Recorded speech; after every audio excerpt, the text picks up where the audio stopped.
квадратный метр. Теперь, друзья, самый такой интересный слайд. Мы уже будем сравнивать, что произошло в декабре 2025 года. То есть это называется тенденции, да, с декабрем 2024 года. Также пройдемся в целом по всей Украине, по регионам. Начнем с центрального региона. Киев, Винница, Житомир, Черкассы, Крапивницкий.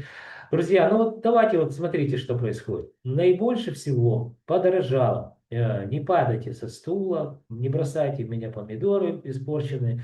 Показываю цифры, да. Хотя говорил совершенно о другом, что стоимость будет снижаться. И потом, когда о прогнозах будем говорить, я все-таки утверждаю, что стоимость будет в этом году снижаться. Итак, на первом месте по росту стоимости за квадратный метр город Черкассы. За год стоимость выросла на 6,86% данного класса жилья. Напомню, это социальное жилье. Дальше идет у нас город Крапивницкий. Ну, здесь неудивительно, они самые такие бюджетные города, да, недорогая недвижимость. Здесь на 4,99%, на 5% подорожала недвижимость в годовом измерении. Следующий город Винница идет. Подорожала недвижимость на 4,98%, ну на 5% можем, да, сказать смело. Город Житомир подорожал на 2,61%. И замыкающий город Киев, ну неудивительно, здесь самая дорогая недвижимость, всего лишь подорожала недвижимость на 2,5% в годовом измерении. Дальше, друзья, да, по поводу Киева. Вот представляете, ну, расскажу вам грустную историю. Я как бы уже 3 месяца как не живу в Украине, но у меня там мама осталась, понятно, что родственники, и каждый день, в общем-то, общаемся. И вот город Киев на сегодняшний день, это город, который превращается вот эти в каменные джунгли, как я люблю говорить, да, ну, в буквальном смысле этого слова, когда нет ни воды, ни тепла и морозы на улице, то, понятно, и света же нет, электричества нет, то выживать приходится, ну, просто в крайне таких суровых условиях, особенно тяжело пожилым людям. И вот, знаете, друзья, я просто расскажу вам такая грустная история, наверное. Война началась в 2022 году, в феврале месяце. И вот февраль, это 24 февраля было, в марте в Киеве практически не было людей. Ну, все вот эти патриоты, горлопаны, они, понятно, что все чекурнули подальше туда. Но границы уже были закрыты. Я бы тоже уехал, если честно, но я и тогда был еще в возрасте, которых мужчин не выпускали за границу. Поэтому я остался в Киеве. Ездил, так сказать, от одного блокпоста до другого. Почему? Потому что, ну, с моей, так сказать, рязанской рожей меня останавливали везде и спрашивали документы. А когда видели, что я еще родился в России, то, ну, в общем, дело труба. Хорошо, хоть не это самое, никто не расстрелял, да, без, как оно называется, суда и следствия. Я говорю о том, что в Киеве не было людей, вообще слова. И вот где-то только, не было, кстати, света, не было этого, транспорт не ходил, метро ходило там раз там в 4 часа, то есть, ну, коллапс полностью был. И вот когда, потому что русские войска стояли, Бровары это 20 километров от города Киева. Ну, в Киеве канонады там с утра до вечера были слышно было. И вот когда, значит, отошли войска Российской Федерации, это уже был, наверное, лето, первый месяц, июнь, наверное, да, и люди стали возвращаться в Киев, естественно. В Киеве появилось очень много людей, очень много машин. И вы знаете, что первое сделал мэр вот этот, который, я до сих пор не могу разобраться, то ли он на полставке мэром работает, то ли боксером, ну что-то такое, ну кто знает, напишите мне. И, значит, первое, что он сделал, исходя из того, что зима, электричества не было, да, понятно, что аварийное отключение, вместо того, чтобы позаботиться об энергетике, о защите энергетики, о покупке, там, возможно, каких-то генераторов, этот товарищ, который по совместительству работает боксером, значит, Я так предполагаю, купил достаточно много машин, которые вот эти эвакуаторы. У меня офис на Подоле, да, и окна на, а Подол такие узкие улицы, и окна, значит, выходят на улицу, я вижу. И вот эти черти полосатые, вот сейчас как эти ТЦКшники воруют людей, да, это буквально июль месяц, и только вот это вроде бы успокоилось, да, в Киеве, люди стали приезжать. Вот эти черти, этих приезжают на эвакуаторе, грузят машину и увозят. И это настолько быстро они отработали это. В общем, ну вот у меня у всех знакомых ни по разу, ни по два эти машины, короче, забирали вот эти. А потом ты приходишь, там надо заплатить большую сумму денег за то, что ты не в положенном месте парковался. То есть вот уровень понимания проблемы, чтобы вы просто услышали меня. И вместо того, чтобы заняться энергетикой, они начали что? Обелечивать людей, которые вернулись в город Киев. Вот весь уровень понимания проблематики. Ну ладно, переходим от города Киева. Извините, почему-то я вспомнил город Киев, потому что, скорее всего, зима-то она закончится, а следующая зима будет еще хуже. И что-то очень, мне кажется, подобное будет происходить летом, когда народ, который сейчас там, Кличко же говорит, 600 тысяч уехало, да, когда вернется, да, я думаю, что они опять начнут обелечивать людей, там, машины, воровать их этими, увозить эвакуаторами, да, потому что не в том месте ты запарковался, хотя при всем при этом, вот я живу в городе Киеве, наверное, лет 30 жил, да, ну, законопослушный человек, если есть парковка, я всегда заплачу лучше там 50 гривен, но поставлю машину там, где можно поставить. Но нет уже этих парковок в городе Киеве. Одни только вот этих хмарочесы, человейники по 24 этажа, да, и как хочешь, так и, так сказать, машину, куда хочешь, туда и девать. Ну ладно, это я так отвлекся, друзья, извините. Ну так, чтобы не сильно скучно было, потому что цифры, чтобы не заснули. Давайте, город Львов, то есть мы говорим о западной части Украины, да. И больше всего подорожала недвижимость в городе Ивано-Франковске на 10,26%.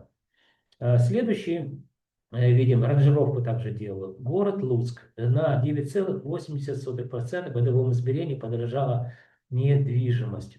Дальше мы видим, что это у нас город Хмельницкий на 9,26%. Это в годовом измерении подорожала недвижимость, еще раз повторяюсь. Потом идет у нас город Ужгород, также на 9,54% подорожала недвижимость данного класса.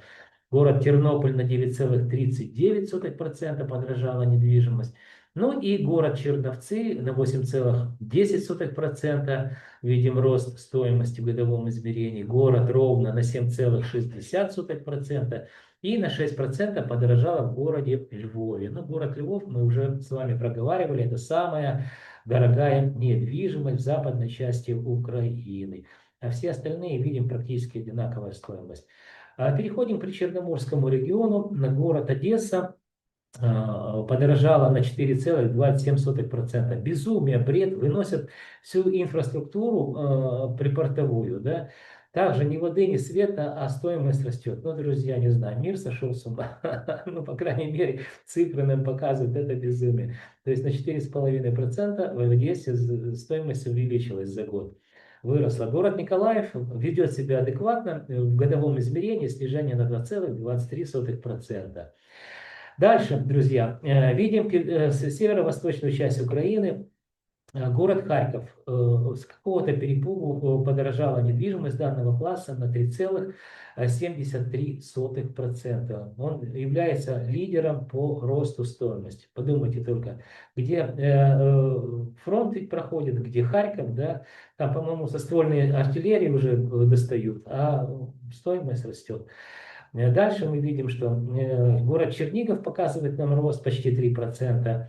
Город Полтава рост плюс 2,28%. Ну и ведет себя адекватно город Сумы, снижение в годовом измерении 2,16%. То есть, ну, это совсем приграничный регион. То есть вы знаете карту, я вам показывал часто. То есть это, ну, непосредственно там просто. И идет же активные боевые действия в Сумской области, как и в Харьковской. Но в Сумской показывает рынок снижения, а Харьковская пока рост. Ну и Донецко-Приднепровский регион, город Днепр, 2,79% рост.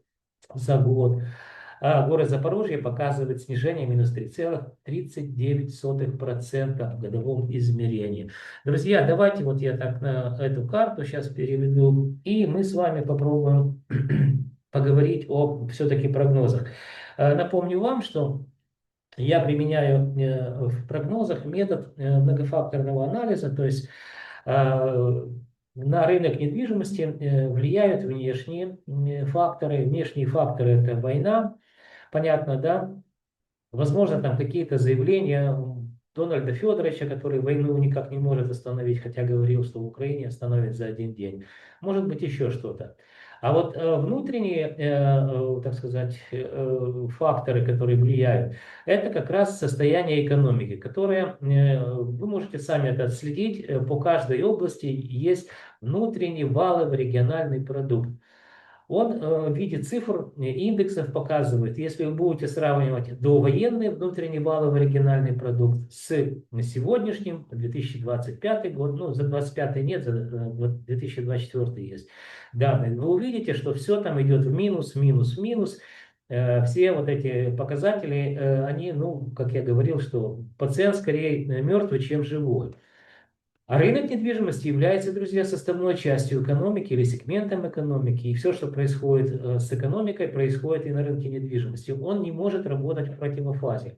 Хотя мы видим, 2025 год отличился тем, что рост стоимости практически по всем регионам, не практически, а по всем регионам выросло где-то на 3%, где-то на 2%, где-то чуть больше.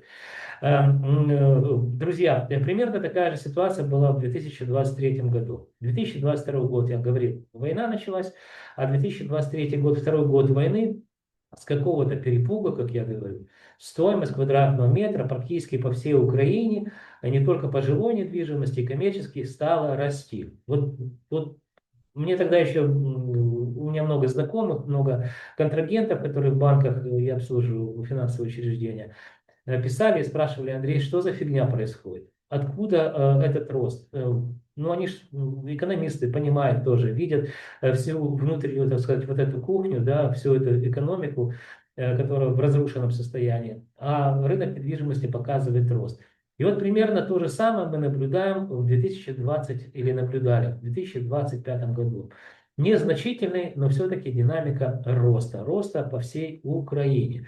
А теперь давайте о прогнозах. Исходя из того, что внешние факторы продолжаются нависать такой темной тучей, да, назовем это так, в виде боевых действий, и все больше и больше регионов втягивается украинских, то есть мы знаем, что Харьковская область, боевые действия идут, Сумская область идут боевые действия. Я говорил про Черниговскую область, я прожил достаточно много, порядка 10 лет в Славутиче, хорошо знаю этот регион. И ну, просто вот оно напрашивается, что в этом году, друзья, может быть, к концу года будет здесь однозначно открыт очередной фронт, там Северная армия формируется. То есть, ну, беда бедой. Причем город Чернигов и Черниговская область – это такой выступ в сторону Брянской области, отсюда запускают беспилотники. То есть вот эта буферная зона, она будет здесь также, в Черниговской области. Я просто не сомневаюсь, хотя я не военный эксперт, сразу же говорю. Ну, напишите по этому поводу, у кого какие соображения. То есть мы видим, что все больше и больше регионов втягивается в боевые действия. Запорожье, то бедное уже тоже обстреливают из ствольной артиллерии, говорят, там 10 километров осталось. Следующий Днепр, город Херсон, понятно, что в ужасном состоянии разрушенный жилой фонд, ну не практически весь, но разрушения большие. Тут же Николаевская область. Ну, в общем, фронт двигается, к сожалению, куда? На запад. Не на восток, а на запад. Поэтому, друзья, я предполагаю, исходя из внешних факторов, проговорили, да, а внутренние факторы и показатели, которые характеризуют развитие экономики, как я говорил, они тоже в плачевном состоянии. Поэтому вот это все даст нам, ну вот просто не сомневаясь, снижение стоимости квадратного метра. Уж извините, что в 2025 году, как она называется, использовать ту же самую методологию, ну, я не могу по времени просто, там факторы, которые внешние, они влияют, я их не могу просто не знать, не учитывать. Внутренний, да, могу, а внешний как раз и играет на сегодняшний день большую роль в прогнозах. Поэтому я все-таки, друзья, предполагаю, что будет снижаться стоимость квадратного метра. Давайте вот так пройдемся. По центральному региону пока мы видим рост 4%. Сравнивая март месяц 2026 года с мартом 2025 года, у нас здесь останется рост плюс 1%. Я думаю, что по 1% после вот этой холодной зимы люди отрезвеют как-то. Ну, во-первых, же продаж нет, да, ну, можно бесконечно долго фантазировать, что растет стоимость твоей недвижимости, но если ее никто не покупает, то ну, фантазируй дальше. Итак, фиксируем цифры. Плюс 1% будет, сравнивая март месяц 2026 года с 2024 годом по центральному региону. По западному региону, я так думаю, что снижение будет, но меньшими темпами, не по проценту в месяц, меньше, полпроцента. Но в районе, в любом случае, мы где-то 6% увидим в данном случае, сравнивая март 2026 года с мартом 2025 года, где-то будет всего лишь рост 6%. То есть в месяц по полпроцента мы будем видеть, так сказать, не спадающую динамику снижения стоимости квадратного метра. Причерноморский регион. Друзья, ну, практически не сомневаюсь, что здесь мы увидим где-то минус 1,5% снижения в целом по Причерноморскому региону. То есть, ну, в данном случае там город Одесса дорожает, да, город Николаев показывает отрицательную динамику. То есть где-то в месяц по 1% мы будем видеть снижение. Северо-восточная часть Украины, я тоже думаю, что где-то минус 1,5% будет. То есть в месяц по 1% мы будем видеть снижение стоимости квадратного метра. Ну и Донецко-Приднепровский регион, где-то минус 3% за первый квартал, сравнивая март 2026 года с мартом 2025 года, мы будем видеть снижение минус 3%.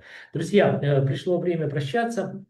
Для того, чтобы вы знали, что происходит с рынком недвижимости, вам необходимо что сделать? Правильно, друзья, подписаться на мой канал. Вы также можете ставить лайки, дизлайки, пишите мне, вопросы какие-то задавайте. Я с удовольствием адекватным людям отвечу. Сильно не ругайтесь на меня. Я еще раз не могу, так сказать, предугадать то, что не в моей, так сказать, возможности. У меня нет всего спектра внешних факторов, которые влияют на состояние рынка недвижимости. Но так или иначе, еще раз говорю, я стараюсь быть, как оно называется, полезным. И все мои, так сказать, отчеты, все мои исследования станут для вас как минимум путеводной картой в каменных джунглях рынка недвижимости, или же что компасом. Хотя мне чаще пишут с Одессы, я об этом люблю вспоминать, что Андрей, твой компас сломался. Нет, друзья, компас-то как раз не сломался, показывать. Вот с прогнозами немного, да, как-то так промахнулся. Но я адекватный человек, я еще раз говорю, мы предполагаем, а Всевышний располагает. Да, итак, друзья, пришло время прощаться. До встречи в следующих моих видеороликах.